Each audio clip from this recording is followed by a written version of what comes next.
What are we doing?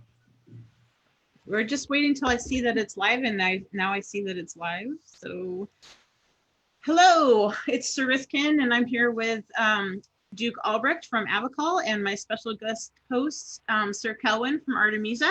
And we're going to interview Albrecht, who both Kelwin and I have known for a while. He has twice been king of Avacal. He was Avacal's first homemade duke, and he's a pretty awesome guy.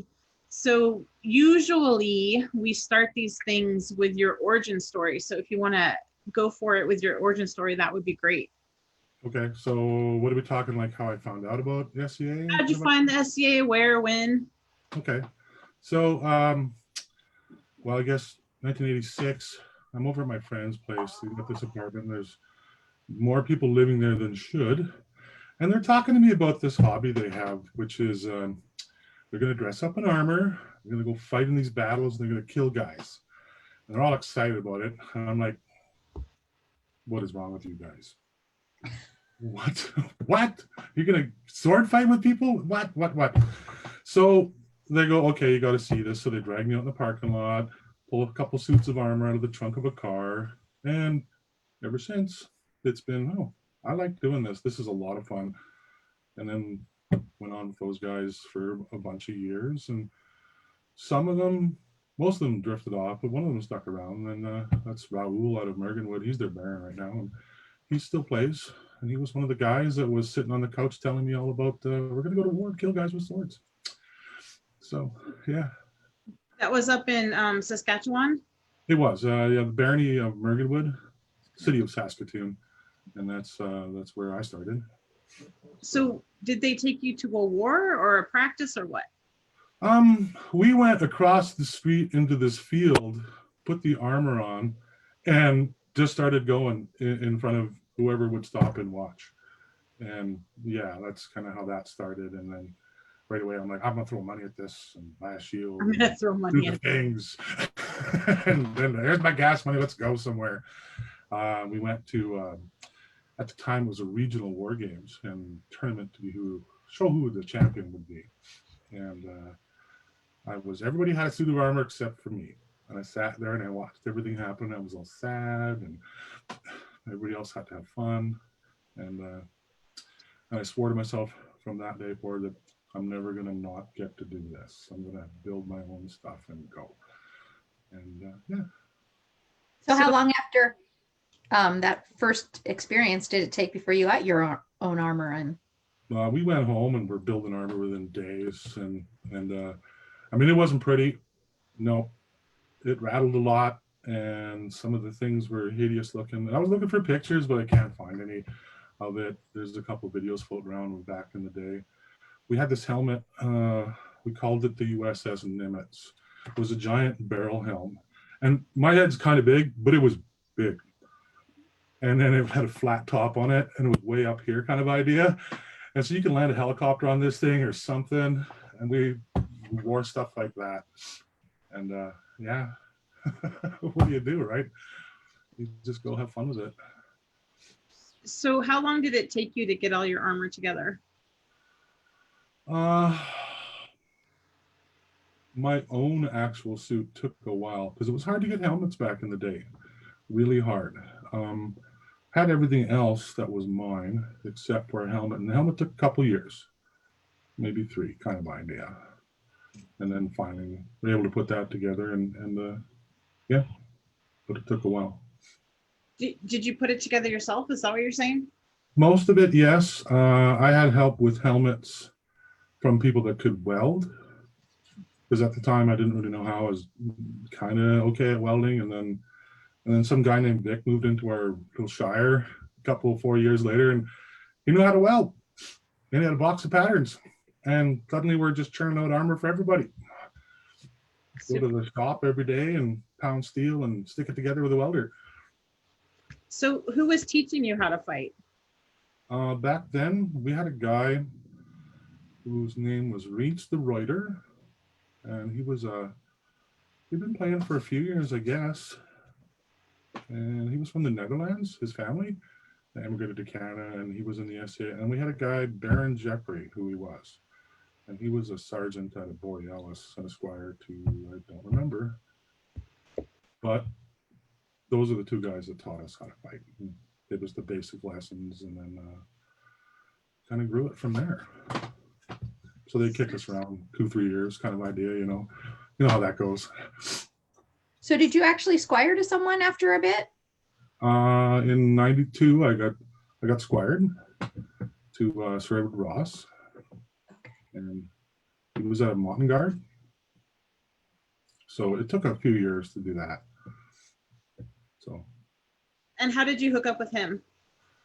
He was everything that I wasn't, that I needed to learn how to be, how to get those lessons. So he had the courtly graces, how to speak forsooth, just simple things like that, and how to handle yourself in a crowd of people, learn how to work with people, be nice to them, that sort of idea.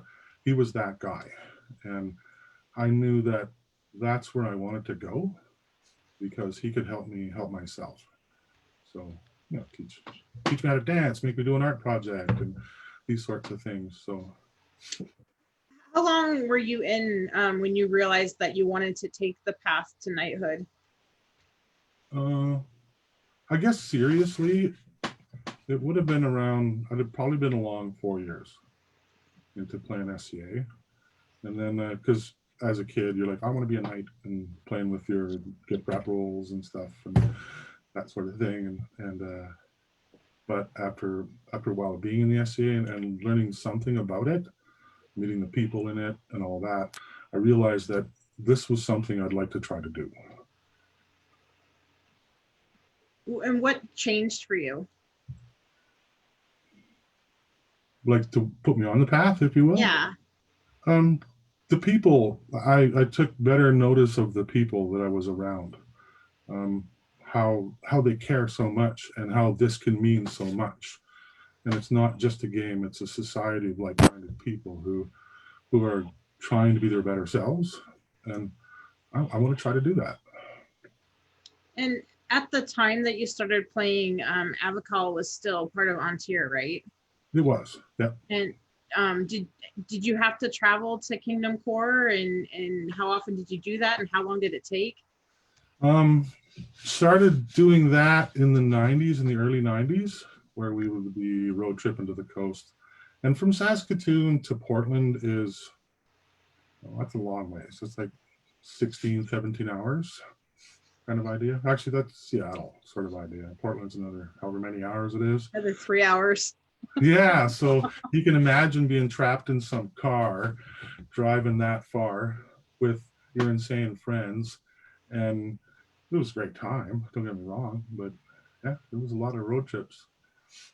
So did the border guards know you by name after a few years? No, because, they rotate. So, but yeah, they didn't really know who we were, but they got used to the idea that there's this, now and then there'd be this truckload of guys, and they'd have this funky stuff in the back of the truck, and armor and swords and stuff, and they'd be like, oh, it's you guys. Okay, off you go. So, the smelly stuff in the back. Yeah, that kind of helps you not get searched, because the stuff stinks, right? So. So you and Vic got knighted the same day. Did you guys push each other? Did you train with each other? So he moved to Mergenwood in 1990, and I met him at a practice. I'd been not playing SA very much, and there's this guy who's at this practice, and he's doing very well. He's tearing everybody apart, and I'm like, who's this guy? I'm gonna get my armor. And it went from there. Right from day one of us meeting, it was like a push-pull kind of a thing as we tried to get better. And then we lived together at one point, and we destroyed our lawn fighting that much. If you weren't working or whatever, you were in your stuff and you're on the lawn and you're fighting, to the point where our roommates are turning the water sprinkler on us so we wouldn't destroy the lawn. If it was raining out, we would just go in the living room and push all the furniture aside, try not to smash the stereo and the TV, and just fight. And that's what we did. And we had some other friends that would join in, but we always, every chance we had, we would fight. We didn't need a lawnmower and we didn't need furniture. We just needed our armor. So I guess it was appropriate you got knighted on the same day. Yeah, it was one of the coolest experiences I've had. My best friend and myself pursuing this dream and finding out that we're going to get knighted within minutes. It's like, wow, that's really cool. Okay, I'm in. I was there. Yeah, you were. I was not. So as you were training, well, with Vic, like how often did you guys fight? Like how many times a week? And did you do pel work? Did you have a pel? We would work on a tree if you're going to do pel work, or the fence, or each other. Sometimes you would just take turns whooping the piss out of the other guy while he just blocks your stuff, and then you take turns. But it literally was every chance we got. If we had spare time and there wasn't something else to do, we put our stuff on and we go. Unless it was like 1,000 degrees outside or whatever like that, but basically all the time. So 2, 3, 4 times a week whenever we could. That's cool. It was awesome. Yeah. So how thriving was the event community up there at the time? It was fairly sparse in Saskatchewan. There were 3 little groups, and they each tried to get at least one event a year. So you'd be going to that. But to get to more events, more happenings, you had to go to at least to Alberta or the other direction, east to the groups out that way, because Saskatchewan was just, there wasn't a lot there. So, but whatever we had, we went and did it to the fullest. And then when we had the opportunity, we would just get in somebody's car and go as often as we could. So pre-knighting, who were the people in your area or in the avacal area that were really good that sort of pushed you and Vic? We had a few knights at the time. You might remember Duke Albrecht. I do. Yes. Me too. Well, he was a pretty good fighter in his day. He still is, because he's actually come back a little bit. Oh, that's cool. Putting his stuff on and fighting here and there. So yeah, it's fun to be hanging out with him a little bit again. But he was there, and I had a night, and there was a few nights in Calgary. Ethel here was one. We have Conrad in Edmonton. And so there was a few guys like that. And then some of the better not knight yet fighter kind of guys. So there were a few of those guys too in the various households, and they were a lot of fun and challenged to fight as well. So what was the event that you got knighted at? It was our inaugural coronet tournament when we were setting up the principality.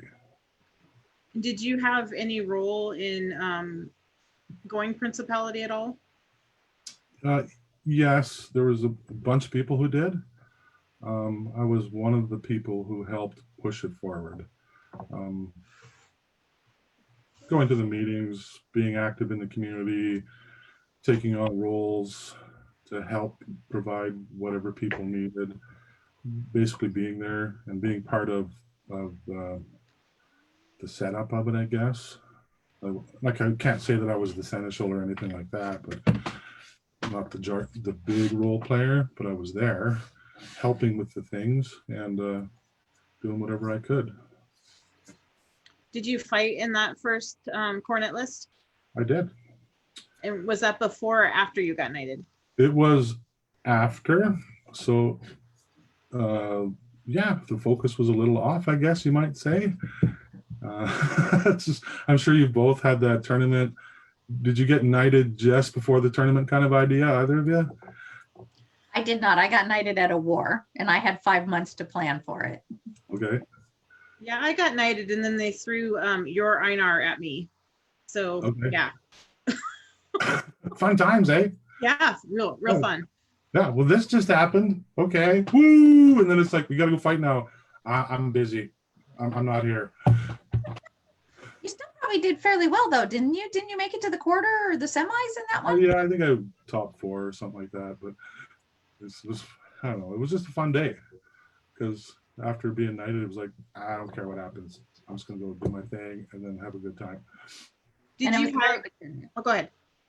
I was going to say, and it was a very good tournament. I remember that it was a lot of fun to watch. Cool. Did you have any idea that you're going to get knighted there? Did you get a heads up? We had the total, sum and total of the knowledge we had going into the event was, I think my knight called me on the phone and said, so if the king was to think about it, would you do it? Yeah, okay, sure. Why is he gonna? I don't know. That was the answer I got. Okay. You didn't say you will say yes? I said I'd say yeah, but I'm like, why is this happening? And I got no indication. I had no clue. So I don't know if anybody knew anything. So you didn't have like a tunic ready or anything like that? Nope. No. Nope. There was no indication that something was going to happen. Was there any sort of vigil at all, or was it just called up and done? Just called up and done. They had a council in the morning, the knights that were there, and then after that, my knight comes back to me in our camp and he goes, "So the king's going to offer you Order of the Chivalry." Oh, cool, that's awesome, yay, kind of thing. And then you know, will you take a buffet and all those questions come out and like, yeah, all the things, right? Let's do this now. And then, do you want a vigil? No.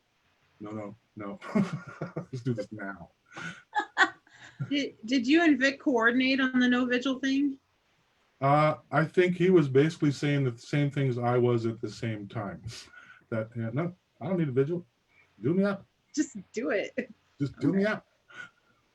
Yep. That's cool. So tell me about your ceremony. Like, what kind of regalia did you get? Who spoke for you?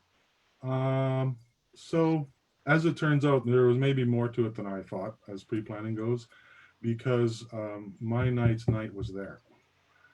And that's Harold of Warrington, and he shows up and he was part of it. And where did Harold live then? Somewhere on the coast, I would guess. Okay. That was the first time I met the guy. So I was like, "Oh, Grandpa, cool," and talked to him for a little bit. And then suddenly everything's happening, right? And back then, it wasn't like now. Things have evolved a lot. And so my knight spoke for me at that time. And that was pretty much it. There wasn't a bunch of speakers like you see now with a member of this order, a member of that order, talk to this person and all that sort of thing. It didn't happen then. So, because that was 96, I guess. So, yeah. Did you get any cool like legacy regalia or? There was no legacy regalia for me. It was all brand new. So I got, well, part of my chain was from my knight, half of it. So that was legacy stuff. And then with the spurs I was gifted and the belt were all brand new. And so the belt was made by a guy, Sir Ethel here. He was an artist. He is an artist, I guess. So it was a pretty, I don't know if you can see it. It's kind of a cool looking belt. Oh, that's kind of cool. Oh my God, look at all your hair. I had hair and I was thin and all the things. Well, you're thin now too. So before we went live, I was telling Albrecht how great he looks because he's definitely lost some weight. Thank you. Yeah. So how cool was it to get knighted right before Vic? Like, it was the best. I've gotten so much mileage from that. I kid you not. That'll never get old. Never. Who did you pay? You had to be the first one. Luck of the dice. I don't know what it was. Because you're an A, you're an Albrecht, and he's a V. I think that's all it was. I think it was just alphabetical, but I'm not going to let it go. Not ever. But what about the buffets? Who had the better buffet? We don't want to talk about that. I think the king was scared. You guys got knighted like right after FIAC, right? And like the whole FIAC thing was sort of a fiasco. And Yeah. Yeah. It was weird because we got to that part of the ceremony, and then he hits me in the shoulder like this, right here, and I'm. This is my reaction. What just happened? I was ready for one hit. Like what? What's going on? But I can't say that. That's the king. What am I supposed to do? Do this to the king? Have you ever asked Thorn for a do-over? No, but I did ask him why. And then he talked about Fiok and someone else, where he was basically destroying people's dental work and handed out concussions and all this sort of thing. So he hits me here. I was like, okay. Yeah. And then, of course, so this is where Vic gets his payback, right? Because he follows me right away. And what does he do? He's standing there and it's buffet time. He's like, that's all he does. And I'm like, I'm gonna get this down. You'll always be in front of them, right? Yeah. There, I got some and he got some, so it's kind of funny. And I got a couple pictures here. Oh, cool. And this is so this is the court happening. I don't know if you can see that. Can you guys And see that's that? you and Vic that back there. Yeah. Yep, the purple guy and the blue guy.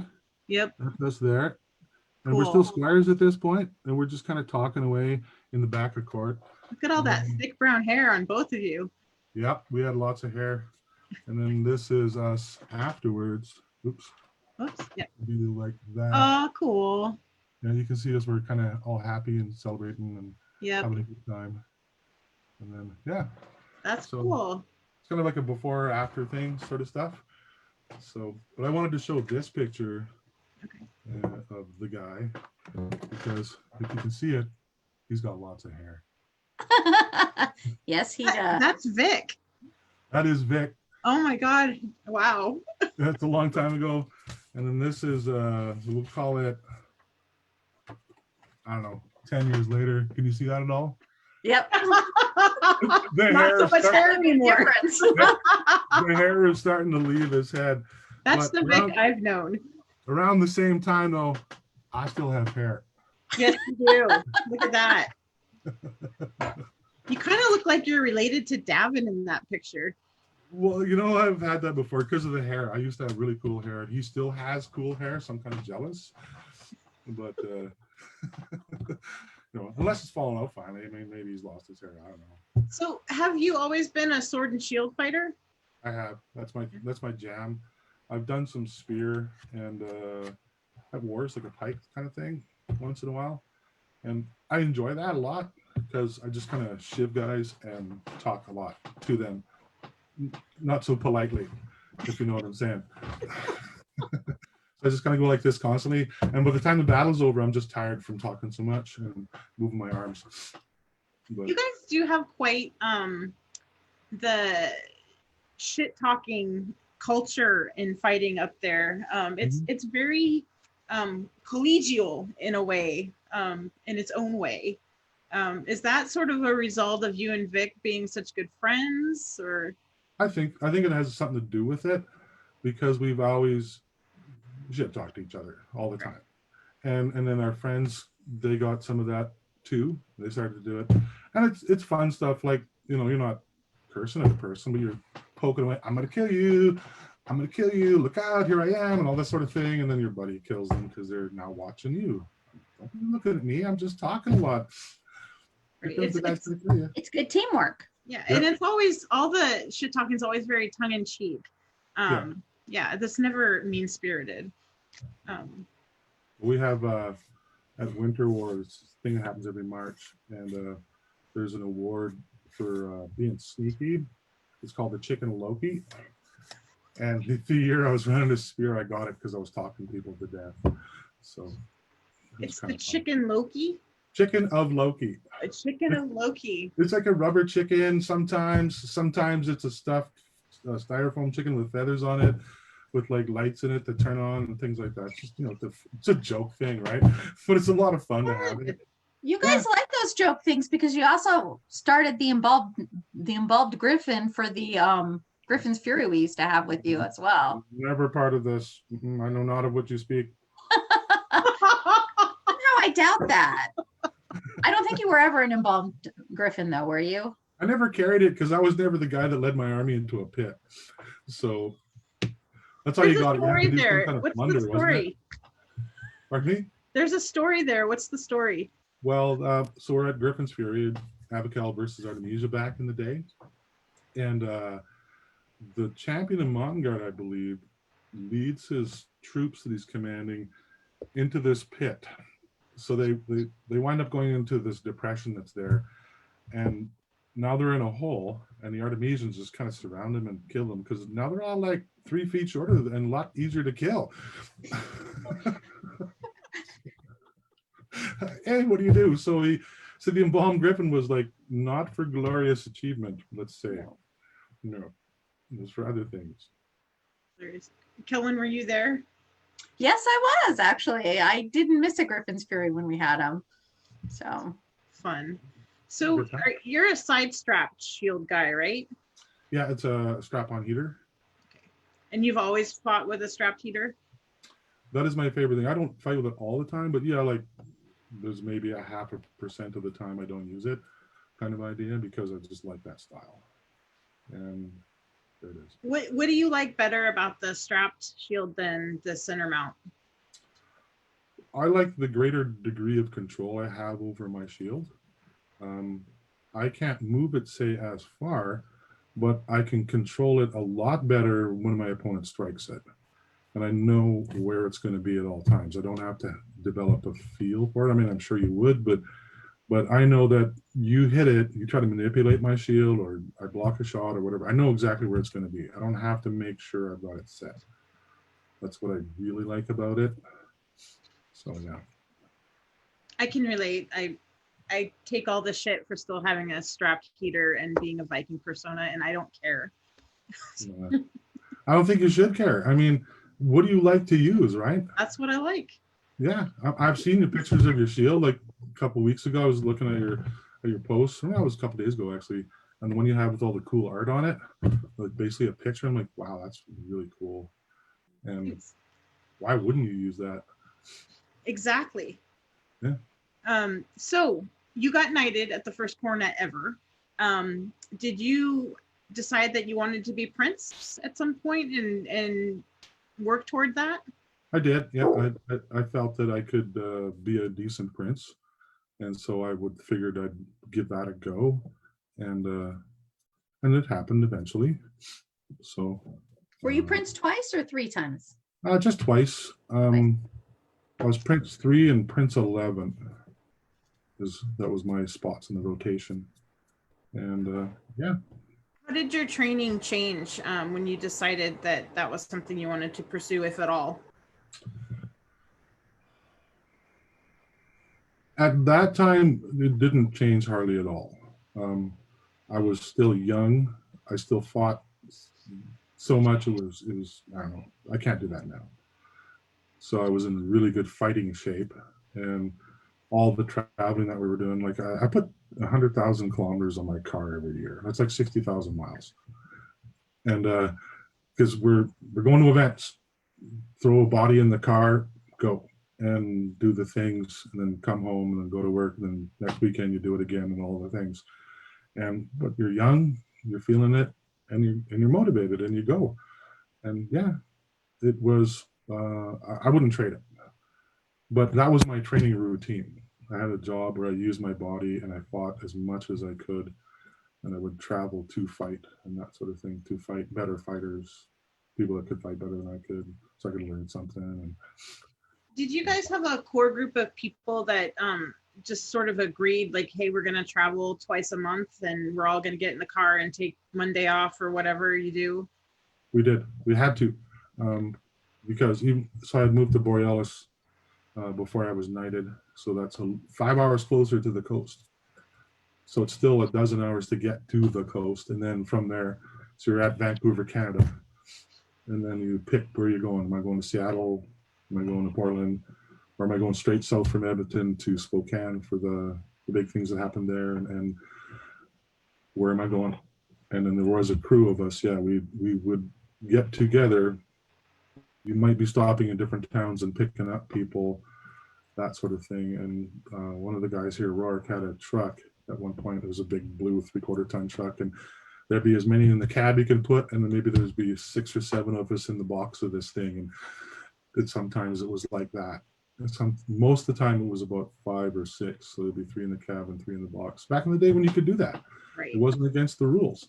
So we built a bed in the back. All your stuff would be on the bottom of the box, and then you have this mattress and stuff on top, and 2 or 3 people back there sleeping, and 2 or 3 in the cab driving. So you never had to stop. It was part of our success plan to be able to get to where we needed to be, and then do the things we needed to do, and then get home. And you had to have drivers, lots of them. Yeah, I remember the first time I realized how far the people from Avacal would come for the Crown events. And I was like, yeah, and I actually complained about 6.5 hours once. And I was just like, you guys are hardcore, like hardcore. We didn't have a choice. I remember being at the Clinton War and somebody was complaining about driving 4 hours. And I'm like, I'm gonna go now. That's it. That's all I can do, right? But the cool thing about the Avacal contingent is you guys would drive all that way. You guys would fight all day. You partied. I mean, I could always tell where Avacal camped because the biffies smelled like beer the next day. Like seriously, like I'd be like, oh, Avacal's over there because the biffies stink. And you guys just made the most of everything, and it was so awesome. It was a lot of fun. Well, and you got to meet so many cool people, right? Like I got to meet the 2 of you doing those sorts of things, and I wouldn't trade it. I mean, really, we went. Yeah, was it hard sometimes? Yeah, it was. Was it worth it? Every time. Every time. And you guys really like you cemented your relationships with the other fighters from Avacal that you would travel with. I mean, that's a lot of time spent together and a lot of commitment to each other. Yep. Yeah. Well, you'd be trapped in a car for however many hours, and you're talking about whatever, and you might be the person who's absorbing like a sponge, and you're learning the things, or you might be the person that's like disseminating the wisdom of the ages to the newer person, kind of thing, and it was a fun thing to do. And yeah, you form relationships with people that last forever. Well, and some of those people, well, Vic is still playing and Schaefer's still playing. And there's a few others that are still playing that were part of that crew too, right? Yes. So, and you're all still friends. Yeah, well, if you go back in time far enough, our king, Ivar, was part of that. Yes. He was on some road trips. Gunther was on some of those road trips. Yeah, Shaverson and a lot of guys. And the faces changed over the years as I guess our lives all changed, where, you know, say Dick's got a girlfriend, so he goes with her now, kind of stuff. So, okay, he's not with us, he's with his girlfriend, say, or it's me or whatever. But the faces rotated, but it was like the more they changed, the more they stayed the same. So was Erica part of that crew too that traveled a lot with y'all? Erica? Yeah. Yeah, totally she was. Her and I went to almost the California border to, what was it? I don't remember what the event was. Probably a coronation or something way down South Oregon, and did our thing there, and then drove back. And it was harsh. 22 hours in behind the wheel. It's like, I just can't believe you guys didn't stop, because even when I would come up to Avacal, I always had to stop, and it wasn't as far. when we got older, we did. But we drive 8-10 hours, and then we're not primitives anymore, and we have a real job, so I can afford a hotel. You can't sleep in the back anymore. Yeah, you don't have to sleep in the back with all your smelly armor and all that stuff. So yeah, no, we're gonna get a hotel and maybe have a shower and use the swimming pool and stretch our legs, have a meal, a proper meal. So tell me about winning your first coronet. Well, it was an interesting challenge. I was pretty injured when I did it, and but I wanted to win it, so I participated. I had at May Crown, so Crown May long weekend for later May for America, and then our June coronet was the middle of June, kind of roughly. So I was at Crown, and I was a buy fighter. I think Sven was king, and I injured my ankle badly. I snapped a ligament in my ankle.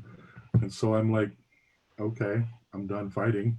And Coronet's coming up less than a month away. I don't know even if I can even play. So the week before, gave it a test drive, taped it all up, that sort of thing. And yeah, it worked. Okay, so I'll go fight in the tournament. And was able to carry the day. And that made it all very weird. Just, I don't know if I can walk. What'd you But, say? I don't know if I can really walk. Okay. Right. So, but I was able to do it, and so I guess fortune smiled upon me, and off I went. Who did you final with? Do you remember? It was a guy named Eric the Trespasser. Okay. Do you have like a tourney day ritual? No. No. No, there is one thing I do before I fight every day, yeah, but it involves the bathroom and me. I'm like a racehorse. I have to go take care of some. Nope. Yeah, there you go. You watch the racehorse, okay? That one's good to go because it just lightened its load. That's me. Oh, okay. Do you do anything to center yourself or to like get in the fight mentally or to get to know mind or anything like that? I do that long before. What I try to do is be ready to fight my best. And so whatever it takes for that. So there's a physical aspect, an emotional aspect, and a mental aspect. You know, things like, what does my bank account look like? Is my girl into this? You know, how do I have something to offer these people? If I happen to carry the day, do I have something worthy of them? Can I help in any way? Right. And then, of course, there's road work and physical workout to be able to perform physically. And if I find that I've taken care of my mental business and my emotional business beforehand, then I'm okay. If I don't, then I won't be in that moment. So I typically just, I'm not even going to bother entering because I'm not into it. I haven't prepared myself. And so if I was to be fortunate, then I won't do a good job for these people. Like things like crown tournament, that kind of stuff. So, because I'd like to be able to do the job if I happen to gain it. So, What was your favorite part about being Prince?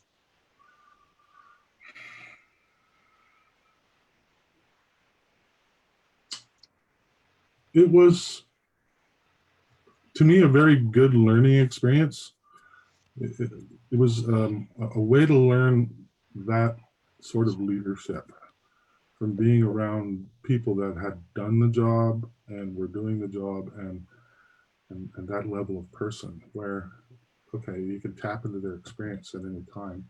And then you get to meet a lot of cool people. It's like this golden card to meet people because you're the prince of somewhere.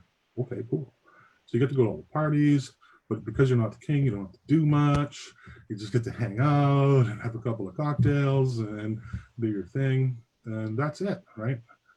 So, and then of course you get to help drive your area. Avacal always had the aspiration, we want to be a kingdom. Okay.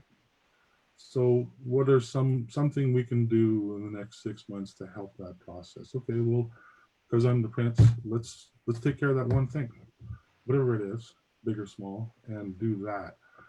And it's putting like a building block in place for future generations. And it'll happen someday, whenever it happens, and that thing is done.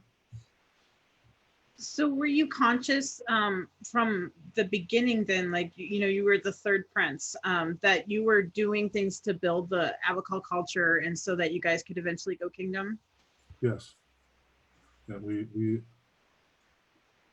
we as I don't know if it's the proper term, but as a people, I think that we always kept in the back of our mind that someday we want to be a kingdom, and we want to learn how, and we want to learn how to do it well and together, so that we can be something worthy of the people, something worthy of ourselves.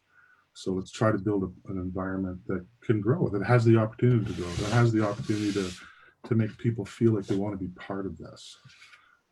And so that was always kind of the objective. And as it grew, numbers of people and what it was capable of and the talents involved and all the things, you could see that, yeah, it's well on the road to being a kingdom at some point. So, and there were people that would come from the core volunteer and they would comment on that, like, wow, this is neat. Getting to see, it's like volunteer 30 years ago or whatever it was, kind of idea at the time, where yeah, this reminds me of, and these people remind me of, and this sort of thing. It's like I don't know, it was like they could relive their experiences and tell us some of the stories that were funny from back then. And then, you know, we'd have stories to tell them and we'd all sit around and laugh about things and whatnot. But yeah, and it reminded them of how good it can be sometimes. So when you started, we're in the principality, you were the third prince and the 11th prince. Did you ever think you would be the first king of Avacal? Was that one of your goals? I had no clue. Not a clue. And you didn't have it as an aspiration? You just wanted to see the group become a kingdom? Yeah, I had no idea when this would happen. Not a clue. So, I mean, it could have been another 30 years from now. I didn't know, right? So I might be old, retired, whatever, unable to participate for whatever reasons, kind of stuff. And so I never thought that I would get that chance, even to fight in the first tournament. I mean, I'd have been in a wheelchair in '97 and fought in that tournament if there's any way. I couldn't have cared less. So. What are some of the things that you did during your reigns that sort of shaped Avacal culture? Did you like come up with any awards or anything like that? Yes, over the, Jesus, so long ago. I know there was a chivalry award that I was part of, and might have had I know I played a role in the service and art awards, but I'm having trouble remembering what that role was. It might have been part of signing one into law or something like that. I mean, that's 23 years ago now. It's a while ago. Yeah. This was a long time. I was like, holy cow. When you think about it, right? Like, yeah, that happened in '96 when it became a principality. I was the prince in '97. It's like, holy cow. That's where my hair went. Okay, I get it. It feels like yesterday in some ways, and then in other ways it feels like a lifetime ago. Yeah, it does. Yeah. Yeah. So let's talk about the first crown of Avacal, because you fought in it. You won it. I didn't get to go up, but it looked like a fantastic tournament, very cold. So when you found out that indeed there was going to be a first tournament and Vic wasn't in Kingdom, no, that's a joke. And Sorry, Mark Vic. wasn't playing. Did you act? I mean, you must have actively said, this is something I'm gonna take on. I knew that I was gonna, the day the king volunteer said that the board of directors had approved the petition to be a kingdom, I knew that I had a real good chance. And I knew that I was going to take it. I started exercising shortly thereafter, within a few weeks. Like, okay, I have to be in better shape. I haven't been really fighting I was fighting in volunteer crowns, and that was it. And so, okay, I want to do this. I felt I had something to offer, and all those things I talked about earlier. And so, okay, I'm going to prepare myself. I got a shot. So I'm just going to do this up. And then I did what I needed to do. I trained myself physically and emotionally and mentally, and was ready to go the day of. And the day of was like anything from hailstorms to blazing heat and rain. And it was just the weirdest day weather-wise. It was. but everybody was there that could be there. And it was a giant pile of people. We had 74 fighters or something in the list. It was like, wow, that's a pretty big tournament. Definitely. And yeah, it was great. And a lot of people had come from around the world to be part of it, just to get their little taste, because it's not that it happens every day. And to be able to carry the day was groovy. It's groovy.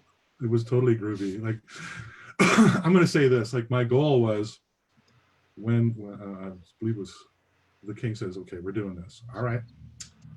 My first goal was I'm going to be in that tournament no matter what. And then I want to fight good. So I'm going to prepare myself to do well in the tournament, like not embarrass myself. And then, okay, I want to fight good. So I'm going to do the things. And then, okay, I want to win this thing. All right. And then, okay. And I got to do those things. That's super cool. So how was it different reigning as the first king of Avacal as compared to Prince? Super intimidating. Oh my God. It's like, okay, from 1996 to 2015, you had all these people with a common vision, a dream, if you will, to take this principality and grow it into a kingdom. And they all have their idea of what perfection is within that, and whatever that is. And I couldn't possibly guess. But so at the time, there's like 500 people or something, or 600 people, and they all have their vision of what this is. And so, okay, so here's me, I go win this tournament. And it's like, I have to somehow make everybody feel that they got their dream. Somehow I have to do this. And I don't know how I'm going to do this. That's an impossible task. It was. And yet, so, well, we tried our best. And hopefully people felt that they were part of it all, because that was the message for the whole first reign, for the time we were on the thrones, is trying to connect everybody with their kingdom. This is your kingdom. It's not mine. I just happen to be the first person being the king. It's not my kingdom. It's yours. You built it.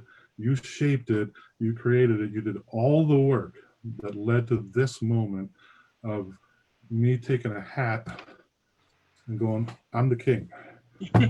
We're done. Kind of thing. Like that was that's in part how it culminated, right?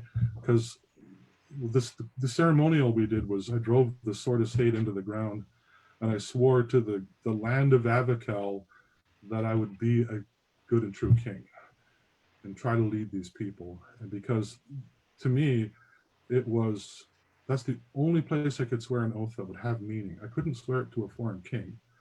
I couldn't swear it to somebody else, because there is no other king or anyone that I can do this with, but I can swear to the land. And the land is the people. The people are the land, is how I saw it. So I'm going to try and convey this to everyone, and then we'll take the thrones and we'll try to include everyone in this, because it's their thing, whatever that was. If you like do sewing projects, great, this is your kingdom. If you like to fight rapier, fantastic, this is your kingdom. If you like to string a bow, this is your kingdom. If you like to make food or wine or any possible activity that's part of the SCA, part of this kingdom, I wanted everyone to know this is your kingdom, this is your dream, it's happening now. Don't miss it, embrace it, be a part of it. I hope I can help you do that. That was the whole thing. So you got coronated the same day, right? As crown? No? No, the crown tournament happened In 6 May. weeks before the coronation. Okay.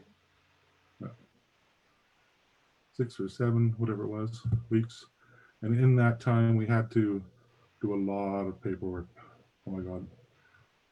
I don't know if you would know, but there's so much work that happens and then two people have to go, okay, this is good. And for the most part, you're just reading it to make sure, okay, cool, cool, cool, everything's cool. Right on. That's just a lot of reading. Like, can you imagine? You got a day job, so you work your 8-9 hours, whatever that is, and you come home, okay, I got to read 6 hours worth of paperwork. And then, okay, because I know a thing or two, this has to be adjusted. Okay. And then, or can someone explain to me why this is this way? And then eventually you get the answer, because you know somebody's done the work and put in hours and of debate and effort and all the things and the sweat and the tears and the blood. And so you don't want to dishonor that, but okay, just help me understand it so that, okay, I can rubber stamp this bad boy and send it on, because this is done. But I have to, I'm actually responsible for it now. I have to put my name on it. Yeah. So I have to own everything. Okay. That's a lot of pressure. It is, like I said, it's super intimidating. It's also super worth it. Right. To get to be that person who, I don't know, words are failing me right now. But you get to be the person who represents something, but yet you know it's bigger than you. It's way bigger. It's all these people. What was your favorite part about your first reign as king?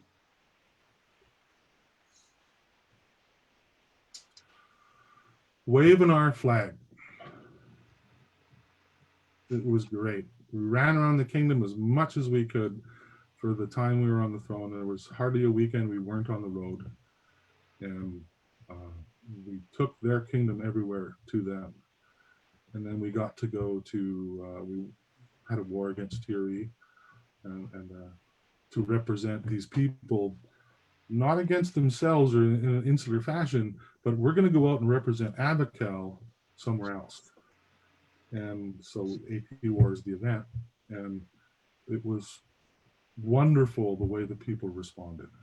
They were so excited. This is our kingdom, and we're going to go do the things and take the loot and have the fun and all the stuff. And it was so gratifying. There's a picture floating around here somewhere, but we had just won the heavy point, and my queen and I are just going to gut our heads together, and we're just like, oh my God, what a moment. This is so weird. It's so exciting. And she was an archer, so her bow broke, her crossbow. And she says, like, I'm going to miss the final battle. And I'm like, no, you're not. Put the shield in your hand, get out there. You can't miss this. This will never happen again. This is the first heavy war this kingdom is ever going to win. We're about to do it right now. So get on the field. Block arrows with your shield. Don't miss this moment. And then we went off and did our thing. And we had a great time doing it. And it was just those little moments of you're immersed in it so much. Like, I'm the king, and I just won a war, and my queen was beside me, and it was so exciting, and it was so much drama and adrenaline and all the stuff. And you've been there, both of you. I know this, where you've just been so into it that it's real, in the good ways, where it's all, nobody's actually dying and all that sort of stuff, but you're bonding together, and you have this moment with everybody around you, and it's exciting. And then you're like, wow, it was so cool. What a moment in my life. I can't, I know I'm not articulating it very well, but it is exciting to be a part of. Well, I mean, being the first king, I mean, you've had the opportunity to really shape a lot of things. You get to pick the premiers for the, avacal elevated peers and all of that kind of thing. And then you were king again very soon after your first reign. So you got to really kind of mold a lot at the beginning of the kingdom. What were some of the things that you did that you're proud of? Recognizing these people. They're of such a high quality, these people, and all the work they put in to build the foundation of the kingdom, that what it was a pleasure to recognize that. And one of the things we did, because we scratched our heads like, how do we spread the word around that all these people of very high quality did all this high quality work? So we did some research and found out that we can give out augmentations of arms. And so at our first Crown tournament that we hosted, we gave out a bunch of those as writs. And they were basically, how it works is the Crown can give you an augmentation for your arms, and you get to put that on your device. Okay, cool. And so we found out a large number of names of people that really played a big role in the formation of the kingdom. And their committee members, movers and shakers, and all that sort of stuff. And so we decided that what we're going to do is recognize those people, as well as promote within the kingdom what everybody did. So, and that was a way for us to get back a little bit, I guess, and show people, showcase these guys. Yeah, and because that's all behind the scenes stuff, and unless you ferret it out, you never know like who those people are. Yeah, it took some digging. Yeah. But we found out, and we got a list, and okay. And then our scribe was like, I don't want to make that many scrolls. Okay. Can we do this then, scribe? And she came up with a wonderful plan. Cool. All right. Then off we went. So yeah, I can't thank these people enough for what they did. So how does it feel for you? What's the difference in your role as a Duke as compared to a Viscount? Here, maybe not so much. I guess my personal role has been a member of the community who's been around for a long time. So we had like one Duke for the longest time, none, and then one, and then what was it, 6 years ago, seven years ago, Vic became a Duke. So, okay, now we got two, and one of them doesn't play anymore. Okay, so we're down to one. Oh, our Duke moved away. Okay, all right, so we're down to 0 again. So it's like a senior leader guy in the community is really how I would put it. So from my perspective, there's really hardly any difference, right? Maybe there's more mileage out there in the world. I don't know, probably, but I don't know.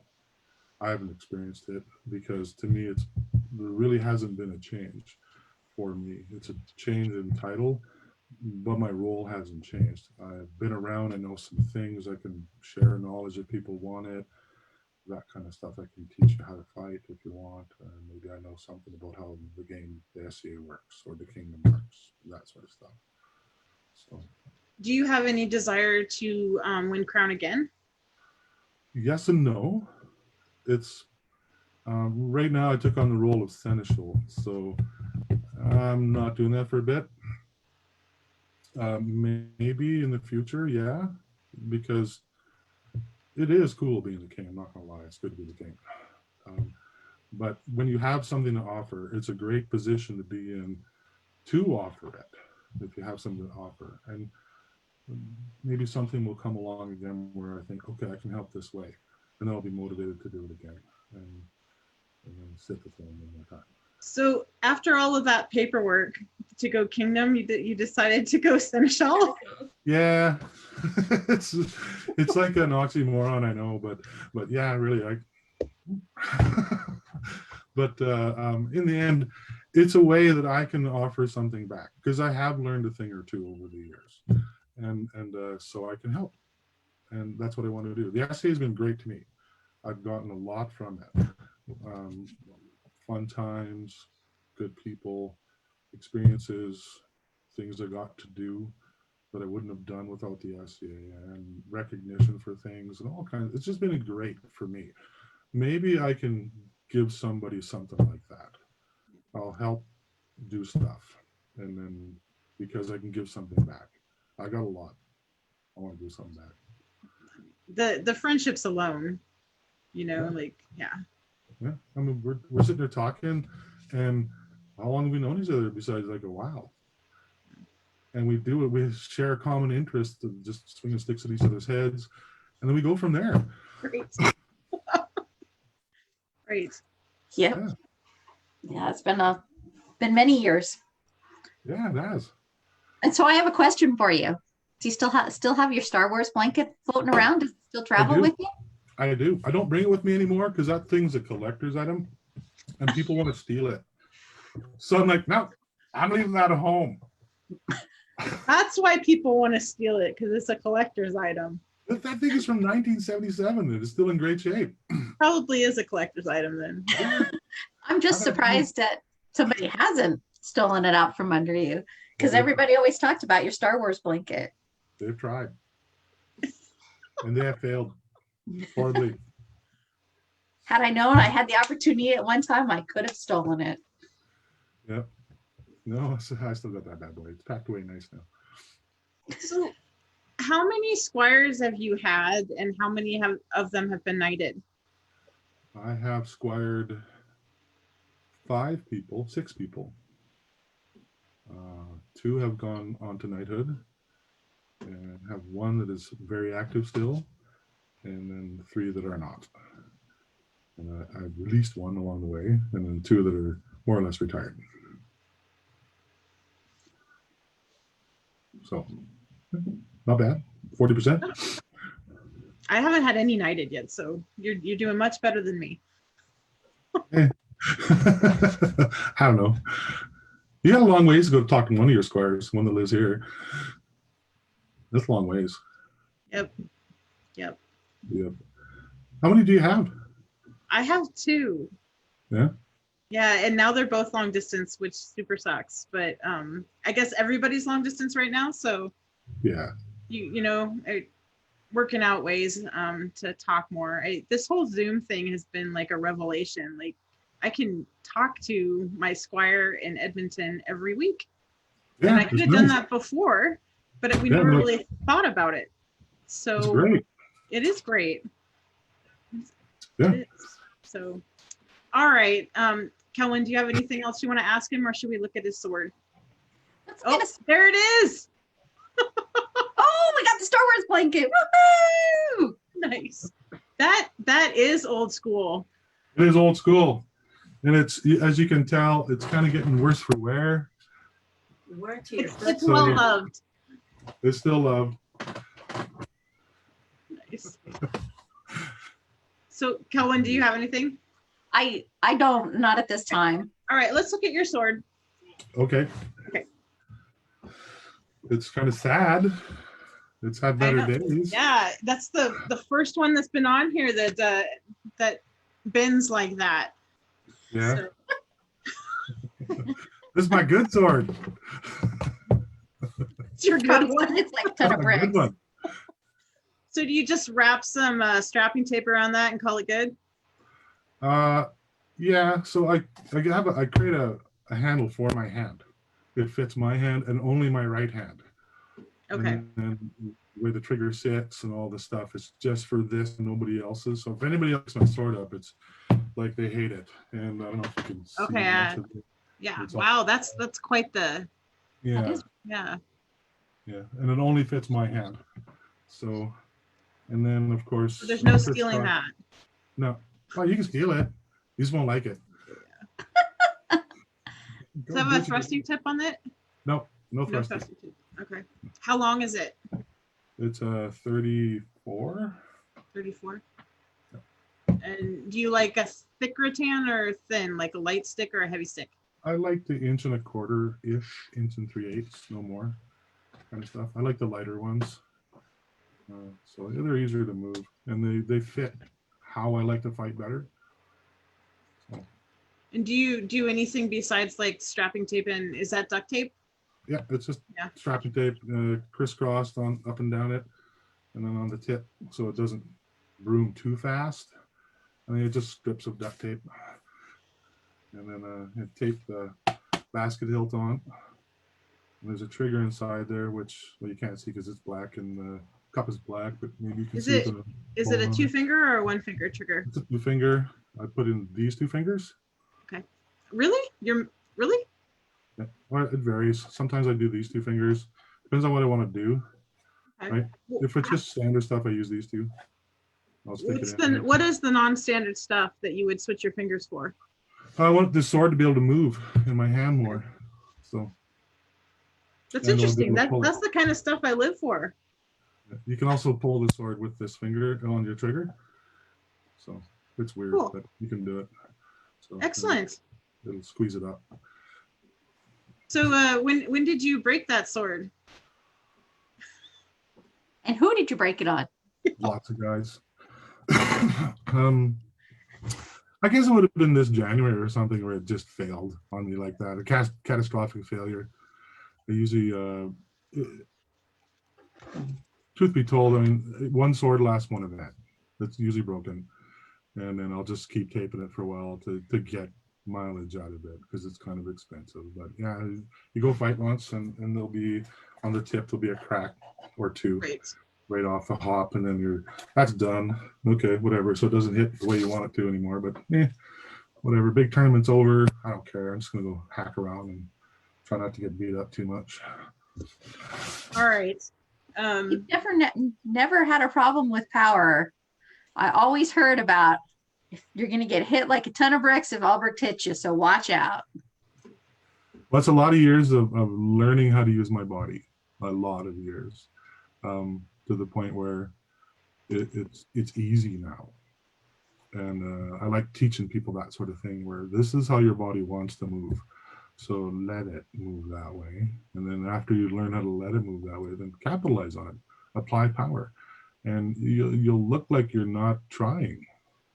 And then you'll be able to hit quite hard if you want. You'll be able to be fast and smooth and you won't get tired and these sorts of things. You won't hurt your arm.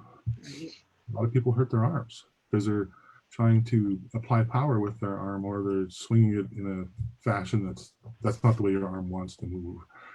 So if you learn, you're very deceptive. You have a very effective A-frame, and your power generation is very subtle. And I think some people try to emulate you, and they don't get the subtlety. But well, they don't realize that it's not my arm. Right, it's not your arm. Nothing to do with my arm. Right. It just applies, the direction of the sword and how fast I can move. All right, are we ready for the final 10? I do rapid fire questions at the end. Are you ready? Well, if you're ready, that's where we're going. Right. That's where we're going. All right. If you could fight anyone in the world, who would it be? Wow. I don't know. Maybe my friends. I guess. I like fighting my friends. It's somebody you haven't seen for a while. Maybe you guys. We haven't seen each other and fought for a while. Why not? Right. I can't even think of the last time I actually fought you. Yeah, it's been a while. I know it wasn't Sir Kelwin. It was not Sir. Definitely not Sir Kelwin. Yeah. So I like fighting my friends. It's a lot of fun. And so if I can pick anybody, yeah, why not? Well, Vic's not having a step up anymore, but we both were planning to come up for the step up. So whenever he has his party, Kelvin and I are going to try to be there. So, yeah. Good. Who would you like to see reign in your kingdom? Ooh, reign in the kingdom.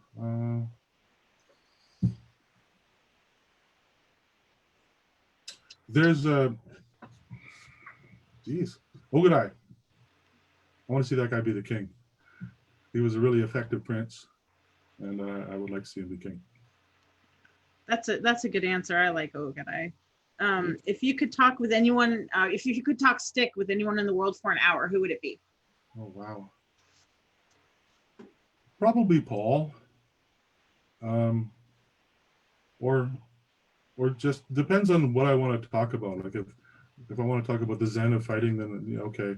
If I want to talk about the fun of fighting, I want to talk to my friends, the boys like Vic and because of all the things or the guys that we fight with or hang out with and all that sort of stuff. My friends, I want to talk to my friends about fighting because we understand each other and we fight for the fun of it. We always have, and we always will. You guys have a great rapport. What's your favorite medieval-esque or period movie?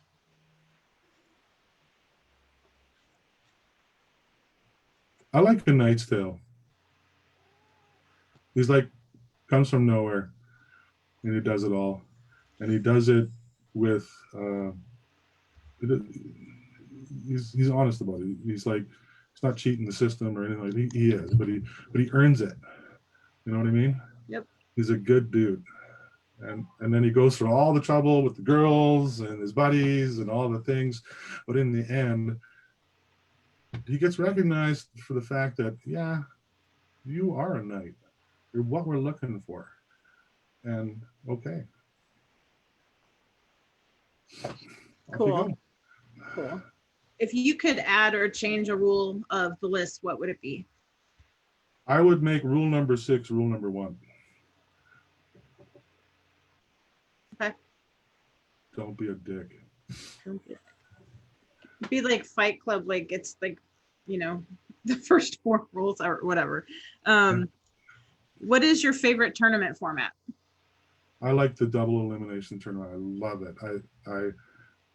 I love the challenge. I love the rush it gives me. I like being a part of that. I like the way that in 3 rounds, half the competitors are gone, typically, and it's the pressure of it.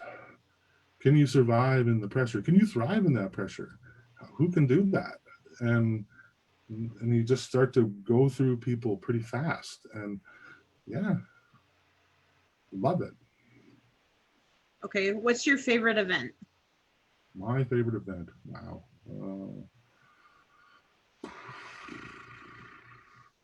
There's different reasons for different events. I like Quad War because it's our big thing here, and everybody from this kingdom goes to it, or most everybody, and it's how we attract people from outside this kingdom to this kingdom, where we have something to offer here because we have a castle. Who has a castle? We do. Drakenwald and avacal. Yeah, that's a long way. Yeah, there you go, right? So so that's my favorite local thing, where we go to that and we celebrate for 3 days straight, and by the time you're going home, you're done.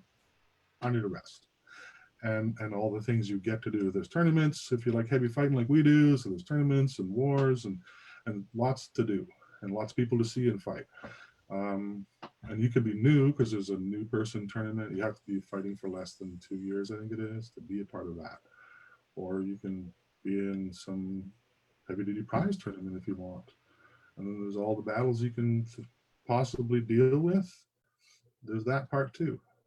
But out there in the world, I think I've been to Gulf Wars, and that kind of numbs my mind. It's so awesome. Being in the castle there, and Steercar was king and I was king, and we're talking in the castle, and you just look up in the sky and it's alive with arrows. It's like, oh my God, this is so cool.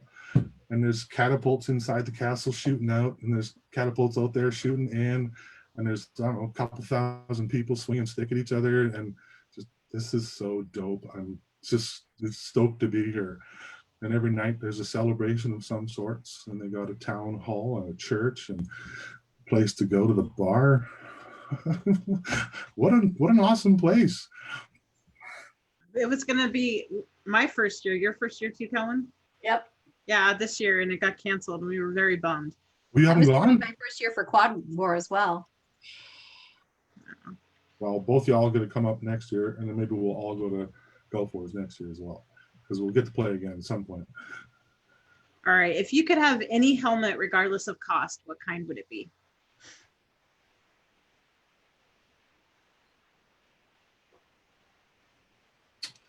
You know, I wouldn't trade what I got. Okay. So I love that thing. Grab right here. Who made your helmet?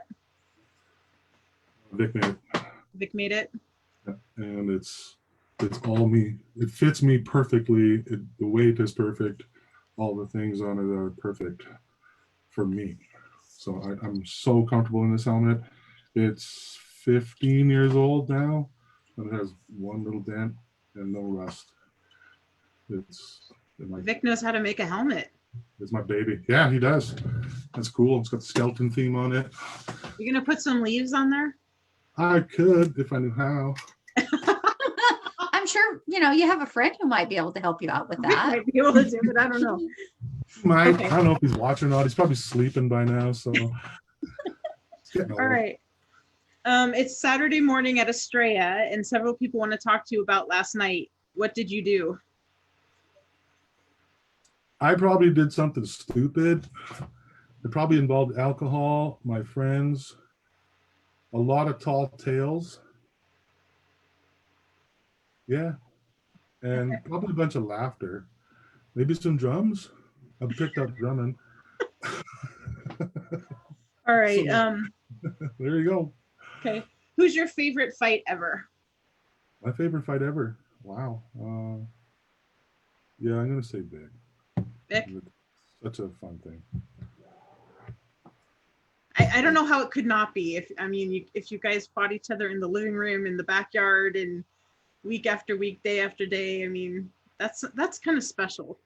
It is, and it's even now. It's like bragging rights is always on the line. It doesn't matter, right? So In a you very gotta win. fun way, though. Like you guys have this fun competition. It's not mean. No, At least- it's not. Yeah. Okay. Okay. When we fight though, some people watch us go and it's like, do they hate each other? Like, what is that? And it's like, nah, we're just trying to win because I don't want him doing this at me all day long. All right. The bonus question is, who is the cleanest fighter in your kingdom? Oh wow. The cleanest fighter. I think it's a guy named Varus. Who? Guy named Varus. Gaius Varus. Okay. Yeah, I've never seen that guy do anything that's even like, if you touch him, he falls over kind of thing. It's like, wow, okay. So I've never even heard of somebody going, wow, with that guy. It's Cool. really That's super cool. Well, thank you for agreeing to do this. I know it's not really in your comfort zone, and I really appreciate it. And it's really just good to see your face and laugh with you. So I really appreciate it. Well, it was a pleasure to have this time with you too. Okay. We go back a long ways. It's been Yeah. a lot of fun. And yeah, when I asked you why you were doing this stuff and you told me why, like, I'm going to be part of that. It's like somebody's doing a thing that matters to them. I'm going to try and help. It matters to me. What, me? What's that? No, I was just joking. I was like, Okay. yes, it matters to me. It does. It's something cool you want to do, right? It's a neat idea. And I want to be part of that, right? So, and then find out Calvin's here today, like, cool, that's cool too. Like, that's going to be fun. Because when's the last time we talked? So, okay, groovy. It's been super cool to meet people and to get to know people I know better. Like, you just don't know people's stories. You never have the opportunity to delve. Well, even now it's not super deep, but to get the whole thing. So it's been super cool. So thanks again. Tomorrow, my sister and I are going to talk to Her Grace Sir Eva, and then on Saturday I am interviewing Duke Ronald Wilmot, who reigned in the West and the East. So that should be super fun, both of them. Thanks again, Albrecht, and thanks everyone for joining us, and we'll see you later. Thank you. Bye-bye. Thank you. Bye. Thanks for letting me be part of it.